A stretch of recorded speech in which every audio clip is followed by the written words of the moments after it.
Okay, we're at 11:01, and we really don't have a second to waste, so I'm going to get going. Welcome, everyone, to the first of our quarterly webinar series dedicated to exploring and discussing unregulated drug market trends in Ontario. We're recording this webinar, and the recording has already started, just so that you're aware. A bit of housekeeping, so please put any questions you have in the Q&A. Any comments or Zoom-related questions can be put in the chat. Karen McDonald, the Executive Director of Toronto's Drug Checking Service and Ontario's Drug Checking Community, is doing her best to field questions and comments and responses. The questions posed in the Q&A can be upvoted, so if we're running short in time in the end, we may only get to a few. I'd suggest people upvote questions they'd most like answered. My name is Haley Thompson, and I am the Managing Director of Toronto's Drug Checking Service and Ontario's Drug Checking Community, and I'm so grateful to be joined by my co-presenter today, Zach Nearing. He has been interested in drugs and their effects for over 2 decades, which has resulted in a lot of self-testing, leading to Zach's vast knowledge of drugs at the street level. He currently works at Moss Park Consumption and Treatment Service, which is a collection site member of Toronto's Drug Checking Service, the flagship program of Ontario's Drug Checking Community, and we've been lucky enough to work with Zach for over 3 years now. I have a few acknowledgements. So firstly, I'd like to acknowledge that we only have access to this data and we're only able to do this presentation today because people who use drugs donate their drugs to our program in an effort to reduce the harms that are associated with having to access drugs from an unregulated supply. Many of the samples that we check are associated with adverse effects as well as both fatal and non-fatal overdose. So I want to acknowledge the people in pain behind the data we share. I want to acknowledge the members of our community that lost their lives due to the ongoing toxic drug supply crisis, and that racialized communities and survivors of colonization are disproportionately impacted by unjust drug policies. I'd also like to acknowledge that the land on which I'm coming from you today, in which we operate Toronto's Drug Checking Service, is the traditional territories of many nations, including the Mississaugas of the Credit, the Anishinaabeg, the Chippewa, the Haudenosaunee, and the Wendat peoples, and is now home to many diverse First Nations, Inuit, and Métis people. My apologies. A few disclaimers. So there's a lot we don't know or understand about the unregulated drug supply. And while we can speculate that trends in Toronto's unregulated drug supply are present in other Ontario communities and potentially beyond, drug markets are very localized. And while we are currently establishing drug checking programs in other jurisdictions as part of Ontario's drug checking community, without established community-led drug checking and drug market monitoring programs that use comparable technologies, we really can't be sure that the trends we see in Toronto are present elsewhere. And lastly, many of the drugs that we see in the unregulated supply have never been approved for human use, studied in clinical trials, or studied in combinations with each other in the amounts people from the community use, and therefore the extent of their effects and their potential harms are largely unknown, and we can only be speculative based on the information available. But where there is information, we really try our best to relay this and translate it for the community. So what can you expect from this webinar? What we will not go over today is a history of our program, an overview of our program and how it works, the information on the drug checking technologies we use, or detailed data on the composition of drugs not expected to be fentanyl. So we just want to set people's expectations from the jump. What we will be focusing on today is the exploration of current trends in Toronto's changing fentanyl supply. And again, we're lucky enough to hear from Zach in terms of his and the community's reflections and experiences from Moss Park CTS. Okay, so moving on to what we're all here for, up-to-date information on what's in Toronto's unregulated drug supply. The majority of graphs and content I will present today are available on our website and are updated every other week. So please know that after this webinar, you can continue to follow the trends we're observing in the unregulated drug supply in real time by going to drugchecking.community, which is our website and which is on the bottom of the majority of slides I'll present today. This is going to be the only visualization in my presentation that includes data on used drug equipment. The rest of the visualizations will only include data from samples to most accurately reflect the trends in the drug supply, given that equipment can be reused, and therefore what we find during analysis of equipment could be from prior use. So if you see differences in total numbers of samples checked, that's sort of what accounts for that difference. To date, we've checked over 17,000 samples from Toronto's unregulated drug supply since we launched in October of 2019. 46% of what we've checked has been expected to be fentanyl, and the other 54% has expected to be a variety of other opioids, as well as stimulants, psychedelics, depressants, and other drugs. The expected drug is what someone tells us they bought or got that drug as when they submit a sample. So you'll hear me in the next few slides refer to the expected drug. And what I mean is that upon submission, that is what we were told the service user expected to be getting. So when we check a sample and only the expected drug was found, we consider that sample as having met service users' expectations. So here along the x-axis, you'll see the y-axis, you'll see a number of the expected drugs we most commonly check. And along the y-axis is a proportion of samples that met service users' expectations and therefore only contained the expected drug or not. So if a service user's expectations are met and only the expected drug is found, we consider that that sample is not contaminated and met service users' expectations. If we look at the peach portion here of each bar, the yellowy color part of each bar, we consider this proportion of the samples as having not met service users' expectations because either the expected drug was not found or it was found in combination with other drugs or other drugs were found. So you can consider this part of each expected drug and whether or not it met service users' as expectations as contaminated and unpredictable. So of the 4,760 fentanyl samples that we've checked, 96% have not met service users' expectations. And you can see in general that opioids tend to not meet service users' expectations more than other expected drugs. So we think this paints a pretty clear picture that fentanyl almost never meets service users' expectations, that fentanyl is far more likely to be contaminated than other drugs, and that it's much harder for people who use fentanyl to make informed decisions related to their drug use when the supply they have access to is highly contaminated. This is also why if you follow the information we share frequently, whether it be our biweekly report or whether it be sort of informational resources on drugs, many of them focus on fentanyl or other opioids because that is what is most contaminated of the samples that we check. So what are the contaminants that we're finding in the fentanyl supply?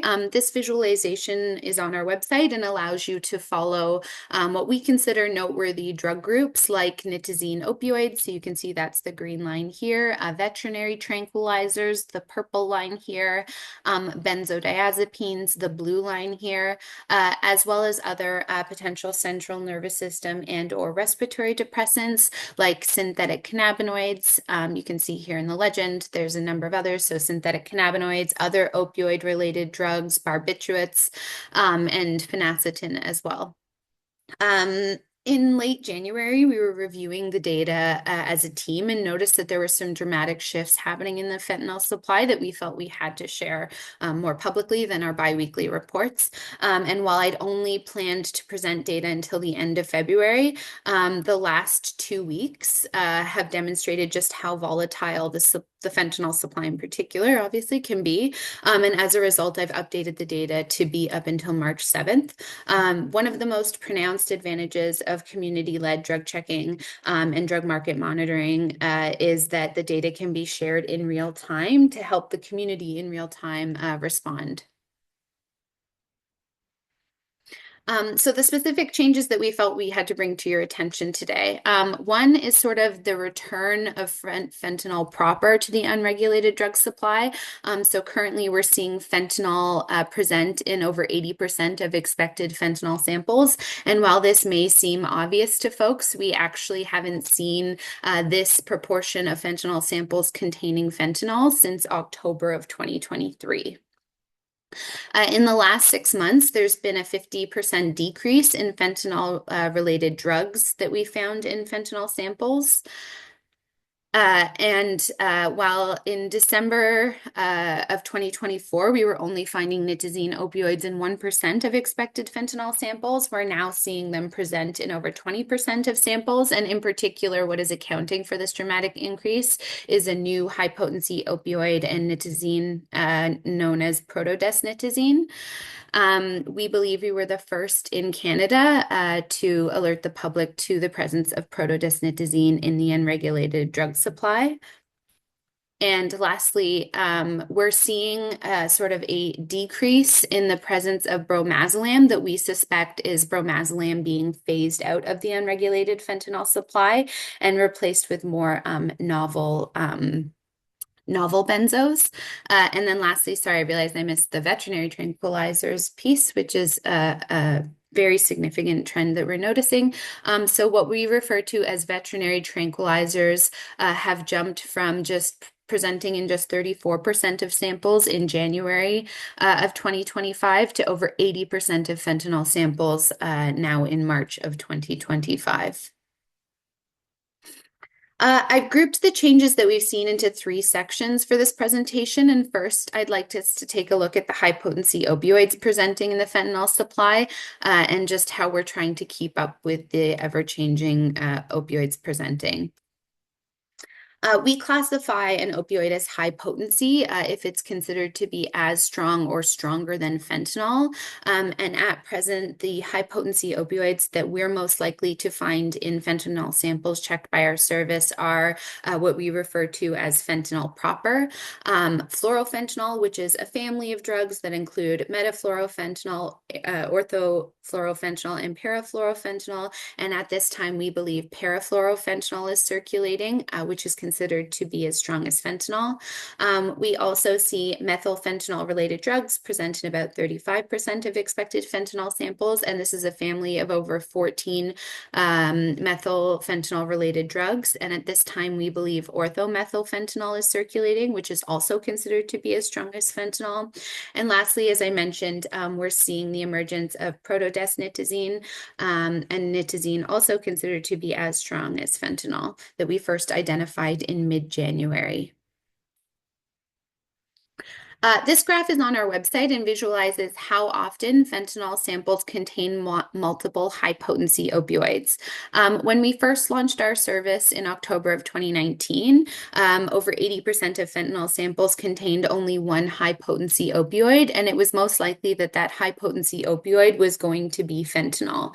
But as time has gone on, the proportion of samples that contain multiple high-potency opioids has increased, and the likelihood of particular combinations has also changed. So just looking or comparing different periods of time and combinations of high potency opioids, September 2021 was really the first time we saw 2 high potency opioids presenting in an amount over 20% of over 20% of expected fentanyl samples. And the combination that was most likely to present was fentanyl and isotinitazene or protodesnitazene.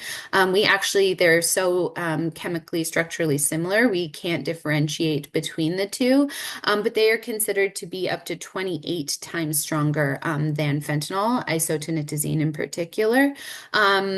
next, the sort of next peak or amount of high potency or yeah, amount of high potency opioids containing multiple high potency opioids was March of 2022. And the combination we were most likely to see there was fentanyl and metanitazine, another nitazene considered to be 4 times stronger than fentanyl. And then 2024 really marked the year of multiple of samples most likely to contain multiple high potency opioids. At points in time, it was most likely that there would be one high potency opioid found in fentanyl, and that high potency opioid was going to be fluorofentanyl. And if there were going to be combinations, they were most likely to be fluorofentanyl followed by fentanyl, or fentanyl, fluorofentanyl, and methylfentanyl related drugs. Or sorry, and orthomethylfentanyl in particular. Right now in 2025, we've seen a rather dramatic increase in the number of fentanyl samples only containing one high potency opioid, and that high potency opioid is most likely to be fentanyl. If two high potency opioids are in a fentanyl sample, they are currently most likely to be fentanyl and orthomethylfentanyl. And then if there are three fentanyl high potency opioids found in fentanyl, they're most likely to be fentanyl methylfentanyl related drugs, so orthomethylfentanyl and protodesnitazine. Um, while many of the high potency opioids we see in the supply are considered to be as strong as fentanyl, some like isotonitazine and protonitazine or metanitazine, or others like etonitazine, which is considered to be 50 times stronger than fentanyl, or carfentanil, which is considered to be 100 times stronger than fentanyl. These present higher risks or potential risks of overdose. Using high potency opioids in combination also increases the potential risk of overdose, and therefore greater than normal doses of naloxone may be required to rouse individuals experiencing overdose, and they can also complicate overdose management beyond the provision of naloxone. Taking a deeper dive and looking at trends and changes in the individual high potency opioids we see presenting in the supply, it's worth using fluorofentanyl as a bit of a case study in just how quickly the high potency opioids presenting in the fentanyl supply can change. So we first consistently started seeing fluorofentanyl in the fentanyl supply in July of 2022 when it presented in 6% of expected fentanyl samples. By July of 2023, it was presenting in 52% of fentanyl samples. By August 2024, it is peaked, or at least peaked for now, and we found it in 77% of expected fentanyl samples, and we were more likely to find it than fentanyl. And currently, we're finding it in only 11% of expected fentanyl samples. But for all we know, it could come back given the volatility of the supply. But fluorofentanyl is really a very good example of just how quickly and drastically the fentanyl supply changes. Along the bottom here in the legend, you can see we've identified 12 different high potency opioids in the fentanyl supply, all fentanyl related or nitazene opioids.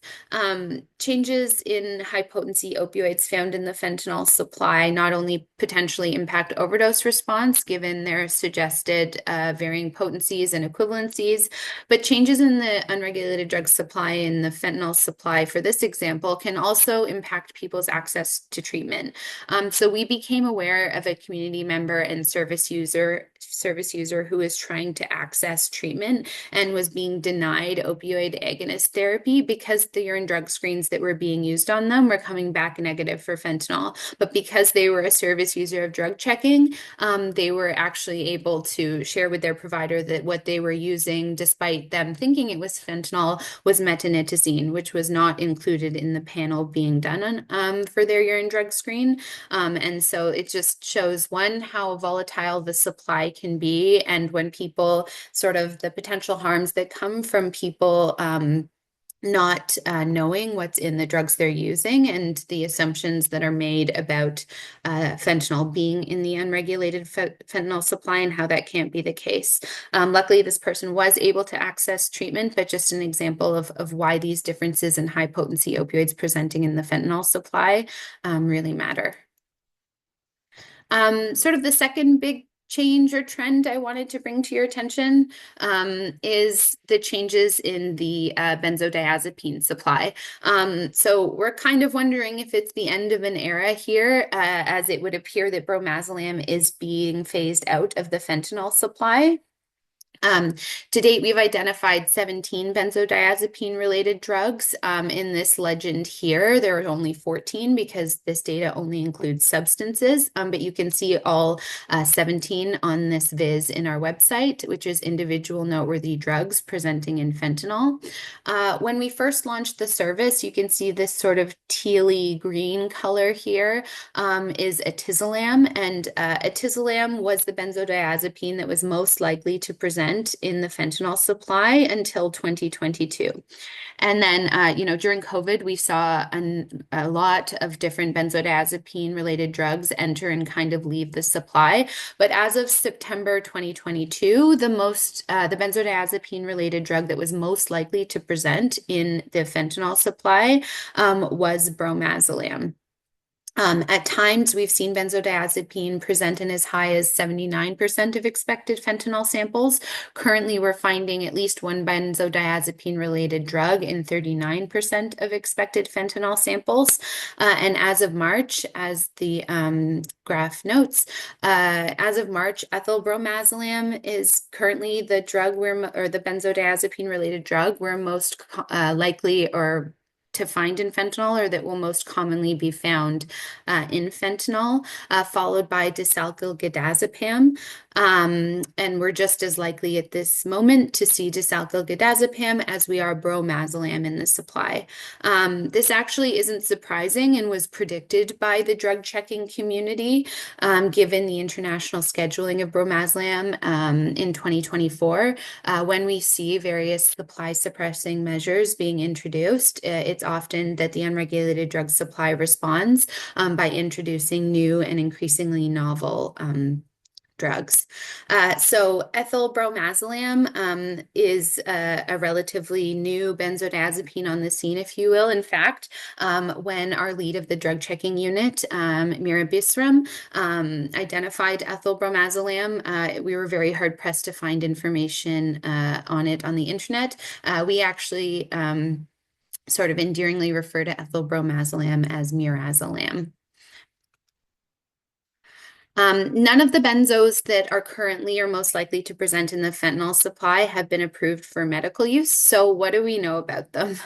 The benzos presenting in the supply are becoming increasingly novel, as I mentioned, to the point where some of the only references to them and their potency are people's firsthand experiences on online forums like Reddit or Psychonaut Wiki, which was the case for ethyl bromazolam. Some of these forums are even referenced in literature when it is available because it is the best evidence that we have or best information that we have on these drugs.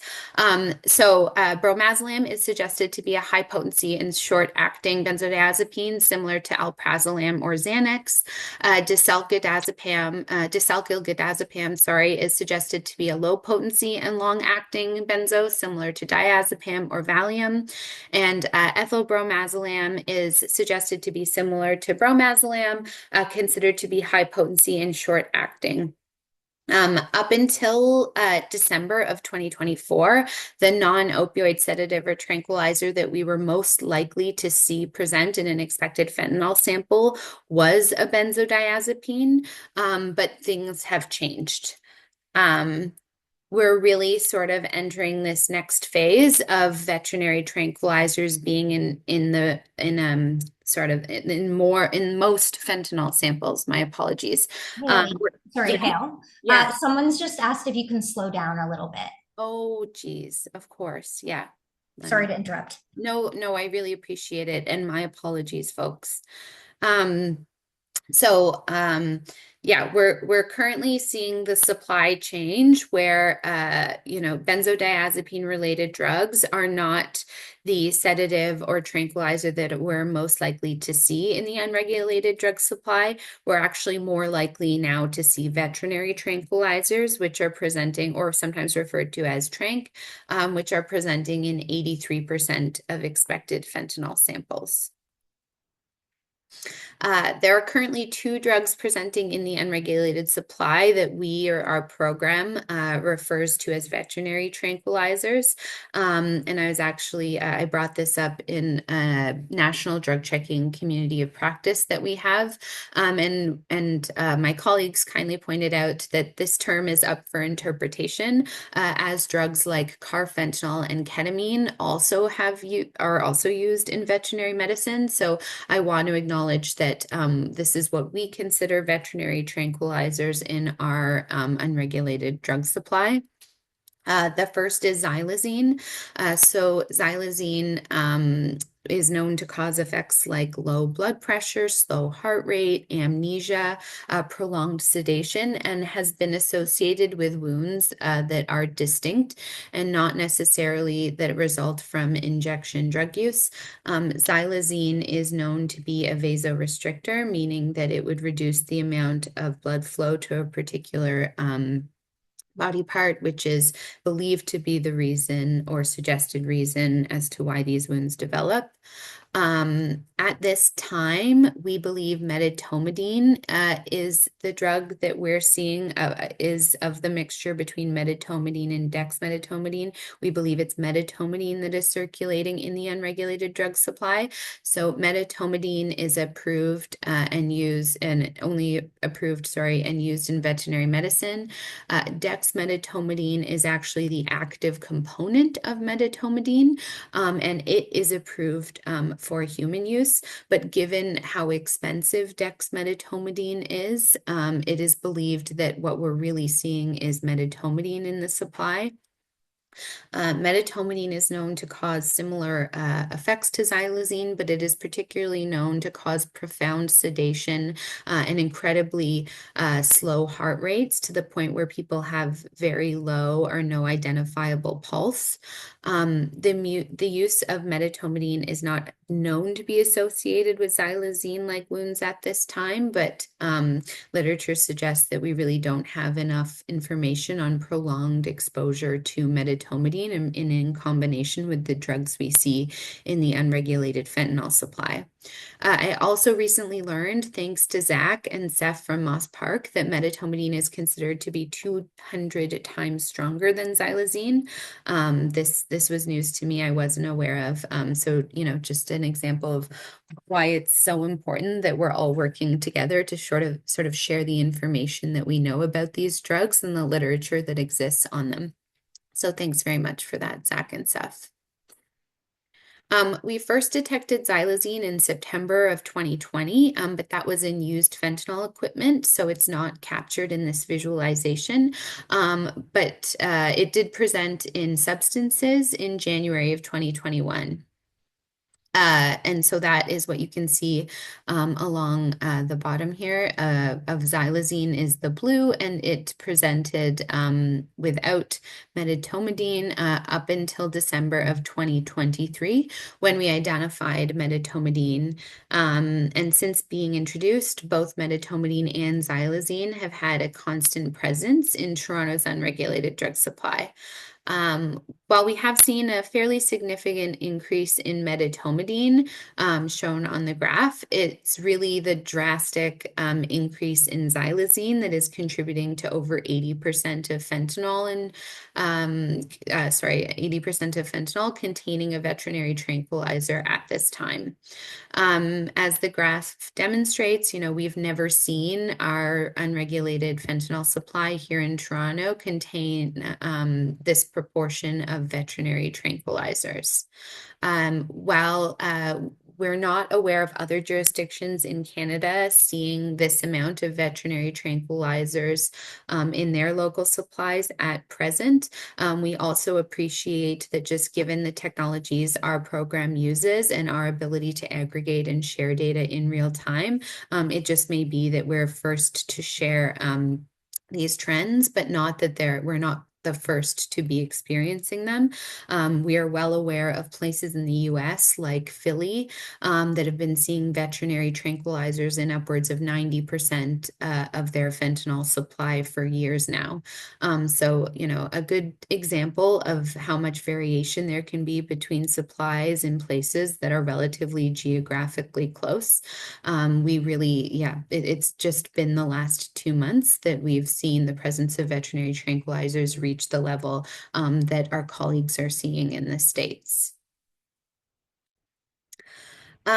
So to kind of sum it all up before I turn it over, I don't mean to focus too much on one particular trend over the other. Really, the main message is that the fentanyl supply continues to be highly volatile with increasingly novel central nervous system and or respiratory depressants being introduced, making it incredibly difficult for people who use fentanyl to use safely and for drug-related health and social services to respond, let alone get ahead. And I just want to return to a remark or one of the comments I made in the disclaimer statements that many of the drugs we see in the unregulated supply have never been approved for human use. They haven't been studied in clinical trials or studied in combination. Uh, and therefore, we just really can't appreciate their effects and the potential harms they pose. The contaminants in the unregulated supply greatly complicate health and community workers' ability to respond to and effectively manage overdose and other adverse health events experienced by folks in the community. And with that, I want to turn it over to Zach to share his and the Moss Park community's experience navigating the current unregulated fentanyl supply and using drug checking as a tool to reduce the harms that are associated with it. So, Zach, over to you. Hello. Thank you so much, Haley, and Karen. I'm happy to be a part of relaying information from the drug checking service onto our service users. Um, and so, yeah, I'd like to speak upon some of the trends that we see and some of the trends that I've seen myself over like the last decade. Um, Going from like just seeing straight heroin being contaminated with fentanyl, and then people being used to fentanyl, and then fentanyl going to being contaminated with benzos, to now what we have is just like a mishmash of everything of fentanyl, xylazine, like medetomidine, like every type of benzo that you could probably not pronounce or anything like that. So yeah, I want to speak on how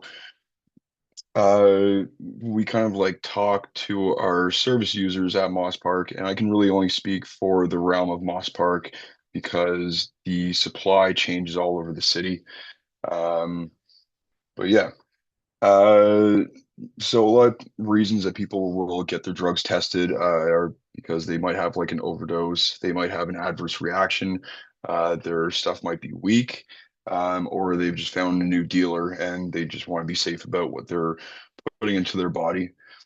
Um, a lot of the times at Moss Park, we'll put up like posters and we'll show people what the drug trends have been, say for the last 2 weeks. This is all stuff that comes out from the Toronto Drug Checking Service, and so we try to keep our clientele and our service users as informed as possible of what has been going into the drugs that they're using, which are provided by them. Um, and so, yeah, this gives them an idea of like how they're going to dose their drugs. If they know that like their stuff is 80% fentanyl, and say the drug trend at the moment is like a 4% average of fentanyl, they're going to kind of dose accordingly to that. And yeah, like I think the key idea around all that stuff is like people don't want to die. People want to get high. They want to be safe about what they do. And really, they don't want like other adulterants in their drugs, you know, that are already there. And a lot of the times too, we'll be able to see that like people will have their stuff tested and then they can pass that up the chain. And so in some ways, we've been able to change some of the drug trends with the dealers from them relaying their results to people higher up than them. And in turn, that kind of keeps everyone safe a little bit. As well as like it within Moss Park too, and our service users there, it's a small community. Um, our regulars are probably within, I don't know, 80 to 100 people, about that. And so drug trends and drug information and all that stuff, it gets passed around pretty quickly. Um, and I think that is key to keeping everyone safe in the end right there. Um, yeah.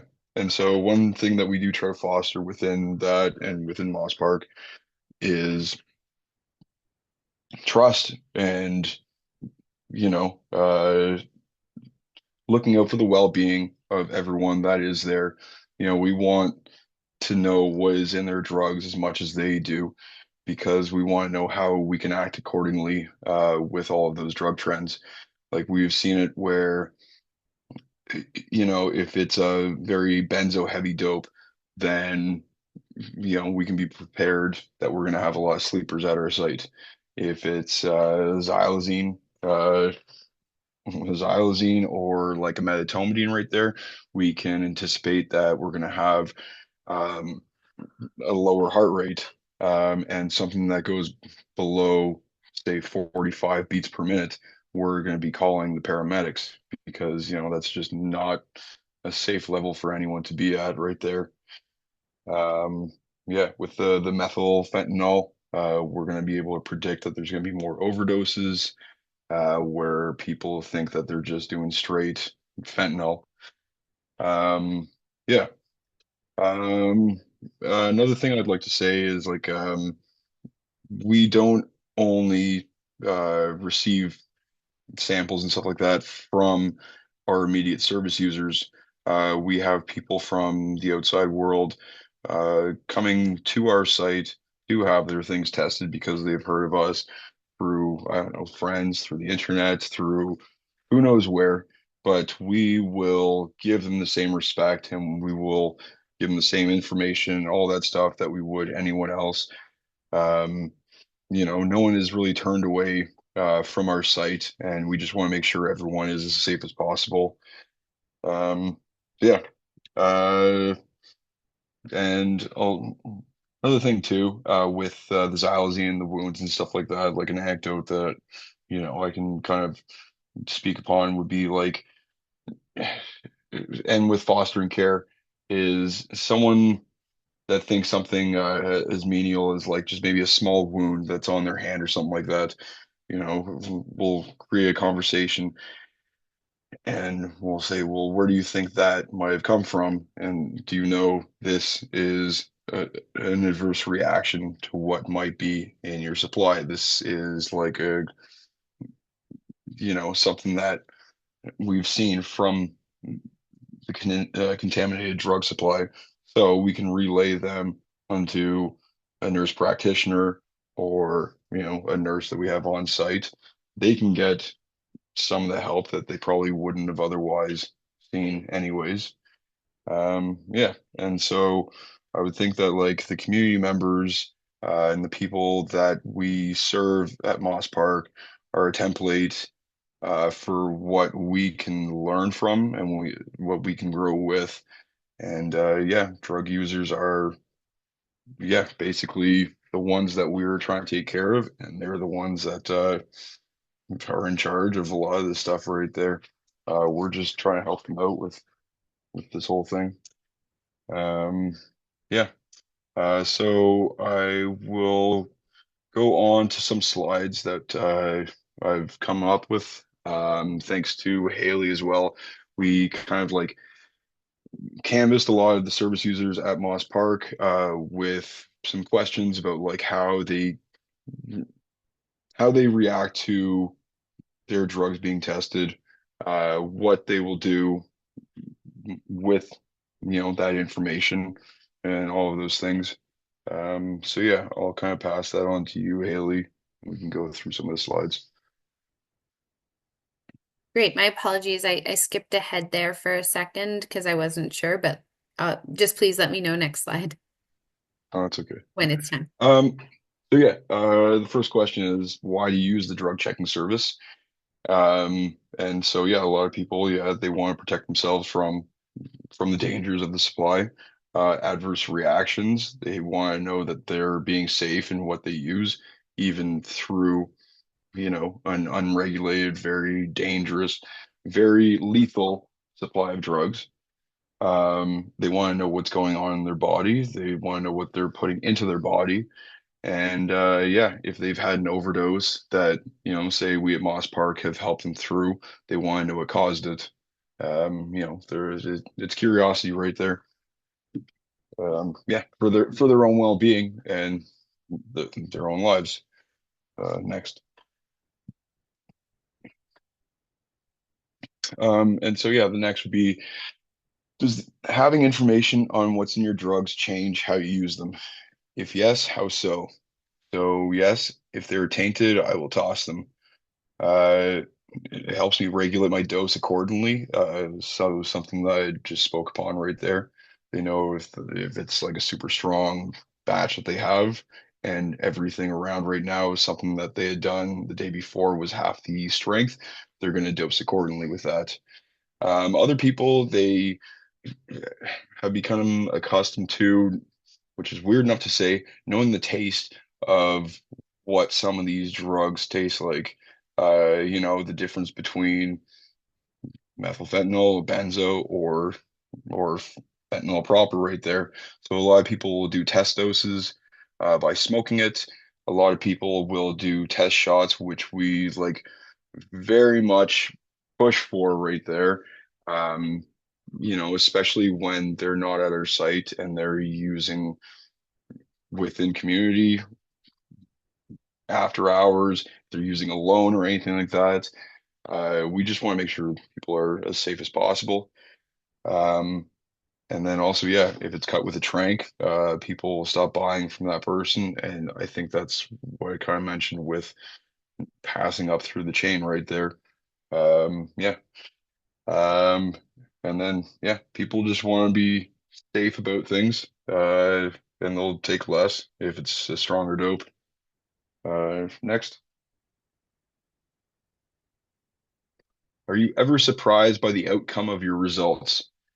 Yeah, some of these speak for themselves. So one of the things that we were talking about is like methylfentanyl being 10 times stronger, well, up to 10 times stronger than fentanyl itself. So we've seen the trends where, like 3 years ago, it would be just fentanyl 14%, and that was it. And it was just cut with a benzo. And now we're seeing methylfentanyl, which is up to 10 times stronger, and we'll have a certain percentage of that which is very low, and then the fentanyl that is in there is 1% or 0.5%. So we've gone from somewhere like 14% to say 0.5% to 2.2% fentanyl being in the drugs. And so proper explanation towards our service users is very helpful in that whole context. um Sorry, I'm coming off, getting off track here, but like one of the ways that we do present our drug results to people is kind of like highlighting, some of the potential bad drugs in their expected fentanyl sample, and then writing maybe like a job note of, what that, like explaining it a little bit. And then if they have more questions, I can show them something online through the Toronto Drug Checking Community's drug dictionary. Uh, so yeah, um, a lot of people are surprised at how little fentanyl there is in it, which is kind of something I just explained there.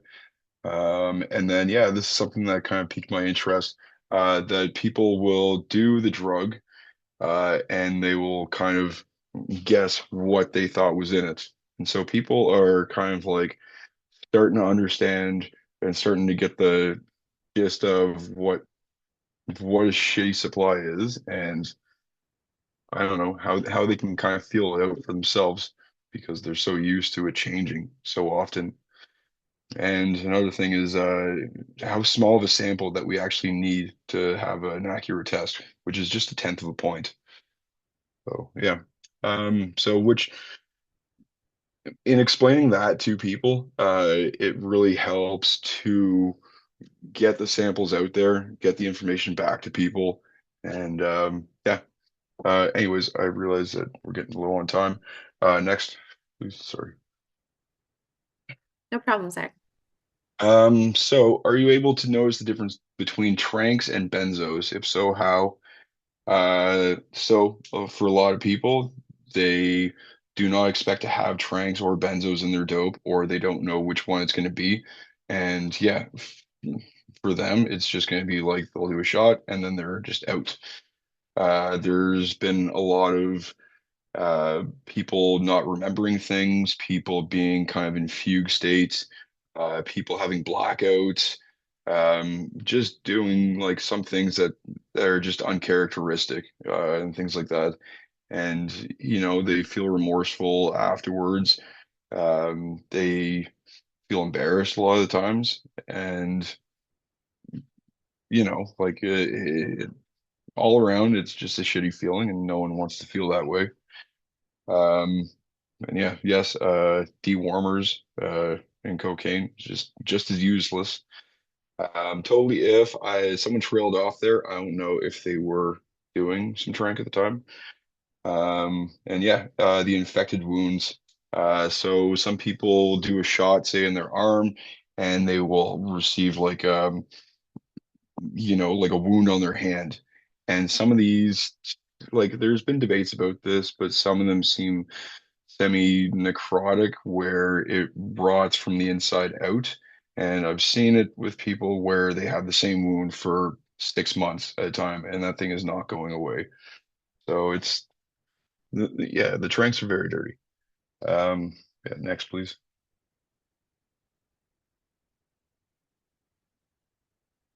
And then there has been a significant decrease in the amount of fentanyl and fentanyl-related drugs within the fentanyl supply.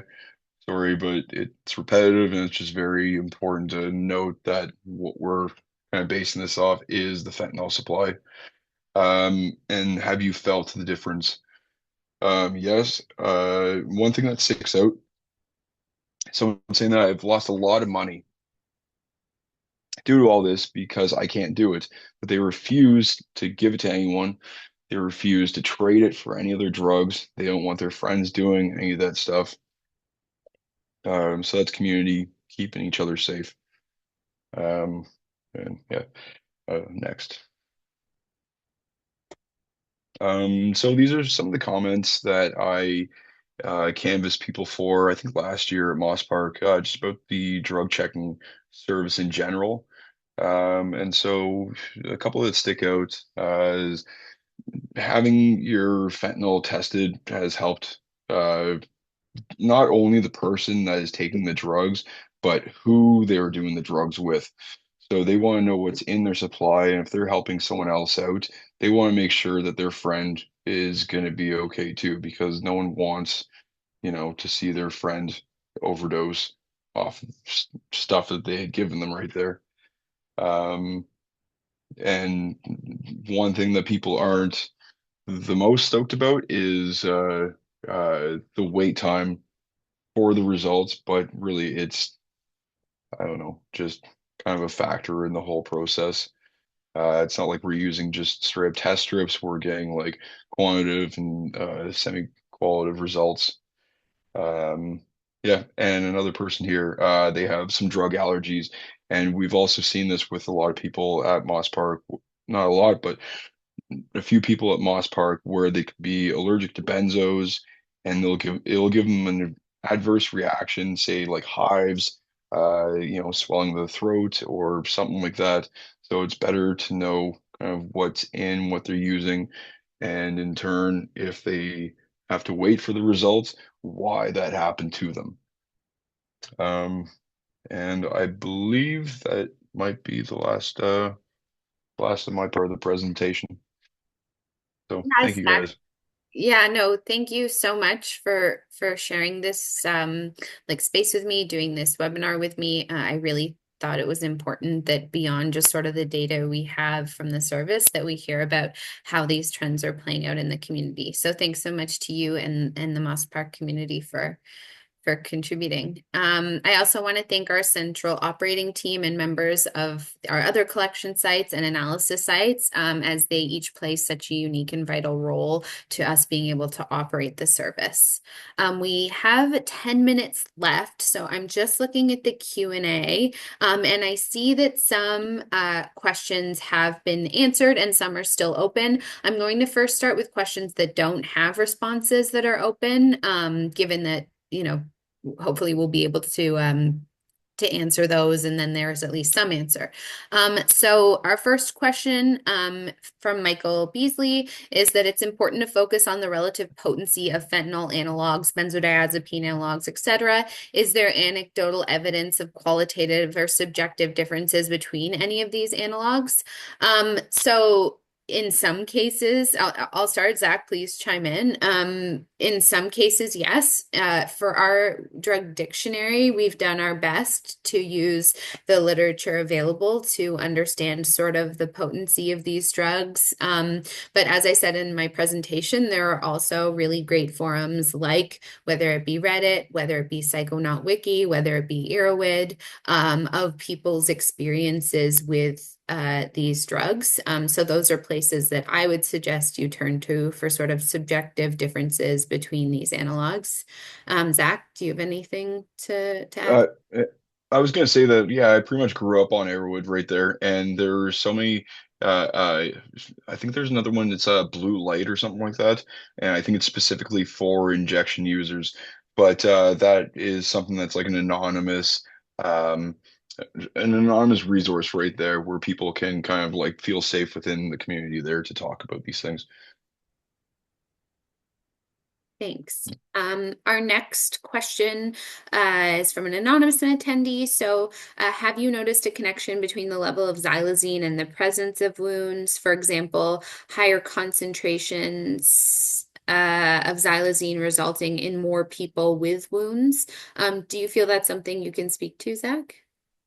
I can't speak for it like completely myself because I'm not a nurse or anything like that. But I've seen a bit of a decrease in I've seen a bit of a decrease in like the amount of wounds, I think. I think because I remember like a couple of years ago when Xylazine started really coming around, people had a lot more wounds than before. So I don't know if it's people being uh, kind of their bodies are starting to be used to that being put in there. Yeah, as fucked up as that sounds. Whoever this is, if you want to email us at hello@drugchecking.community, I'd be happy to share some recent publications that I'm aware of on sort of people's experiences, like sort of self-reported use of xylazine, as well as drug checking results, where the fentanyl contains xylazine, and connected to like wound and wound care, et cetera. So there are a few in the last like year, and even in 2025, there are a number of publications that have been released trying to sort of document the connection between xylazine and wounds and good wound care. So please follow up with us on that. I can't navigate all the screens right now to try and find it and share it. Um, so yeah, they also asked, are there specific treatment for the kind of wounds that are resulting? My understanding is that it's just, good wound practice, and we appreciate that sometimes folks, don't. If you're experiencing homelessness, or if you don't have the supplies needed for good wound care, that can be really challenging. And that is one of the amazing services that the harm reduction and consumption and treatment services provide, or supervised consumption services provide our wound care. But again, like I said, please follow up with us and I'll share the literature that I'm aware of. A trend I've noticed, this is Susan Raffel, I hope I'm, or Rappel, my apologies. A trend I've noticed in my private practice addiction counseling is people buying drugs on app. What app WhatsApp. Oh, sorry. It's like, what Older app is it? millennial, older millennial. Are you seeing this in the downtown core? Is more of a person-to-person business like in my day? Susan, author of What's Wrong with My Teen, Finding Answers. Okay, I guess it's a plug for your a resource or a book. Susan, I can share that. Yeah, I think a lot of folks, and Zach, please chime in, but like I think a lot of people are turning to the internet. To buy drugs. There are a lot of dark web forums. Sure, potentially in the end they get to WhatsApp. But then they're on online forums, there's sort of conversations about sellers and the quality of the drugs. So I think it's another way to sort of create some accountability in the system and sort of a place that people know they can go to access drugs. What do you think, Zach? 100%, and that's kind of what I was speaking to about everything like that going up the chain right there. So it doesn't matter where you're sourcing your drugs from. You can find drugs anywhere you want if you're really looking hard enough. You can find them on the internet. You can find them like cold copying, just going up to someone on the street, and you'll probably get ripped off. But you know, picking up drugs that way. But it will go up the stream that way that no one's going to buy drugs off you anymore because hey, I got a check by the Toronto Drug Checking Service and it showed that it's got no fentanyl in it. It's got nothing that I expected, and it's full of tranks. Like so, things like that they'll disturb drug trends for sure, where we wouldn't have seen that 20 years ago.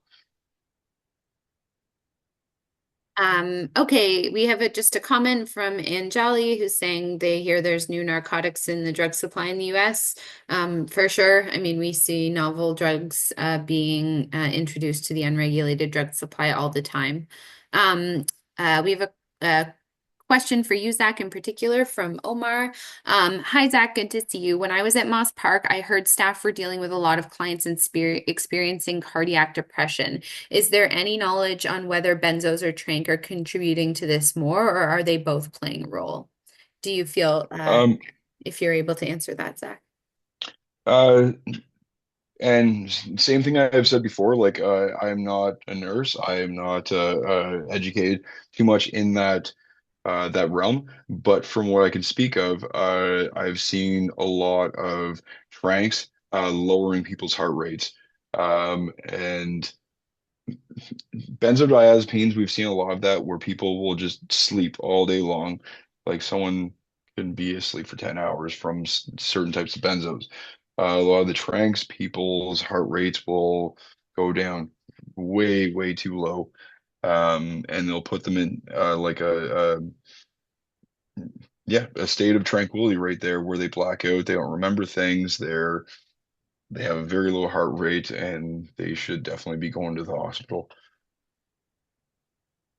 Yeah, thanks, Zach. Also, like, definitely, I am not a clinician either, but there is a lot of sort of community-based experience as well as literature that suggests that tranquilizers in particular and medetomidine in particular are connected to very, very low heart rates and slow heart rates. And yes, thank you, David, oh, nice, David. Thank you for chiming in here. Okay, And recognizing thank we you, only Omar. have pardon me? Oh, I just said thank you, Omar. Uh, we have one more question. Hopefully, we can get to it. So, I realize you could only, this is from Nick. I realize you could only speculate, but I'm curious if you both have any thoughts about recent reported decreases in ODs across the country and even in the US, and whether changes in the unregulated drug supply seem to correlate. Noting that data often lags and big decreases. Thank you, Karen, for launching that poll. Noting that data often lags and big decreases become smaller as data increases. Noting that data often lags and big decreases become smaller as data is updated. Oh, sorry. Maybe because fentanyl proper is back in the driver's seat versus analogs that people have less of a tolerance. Also, hey, Zach. So I'm not sure, Zach, do you want to start that one off, or I'm happy to, whichever you prefer. Yeah, I actually had a conversation about this with my coworkers the other day, and I thought there would have been like a spike with seeing things like methylfentanyl versus like fentanyl proper coming back. But it seems like there's been less overdoses within our site, but a lot more other adverse reactions coming from those things. So seeing like a lower amount of fentanyl, but a small amount of methylfentanyl, and then that mixed with a nitizolam or an ethyl bromazole uh, mixed with the xylazine. Like you'll get so many different factors of how we need to care for those people, that it's not necessarily just an overdose uh, crisis at that point.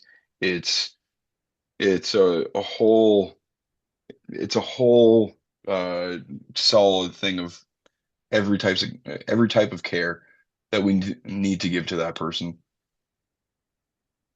whether it be, like low heart pressure, like having to use, um, like having to restart someone's heart rate there, having to give them wound care, having to help them out of a sedated state by the end of the night when we sorely have to close up.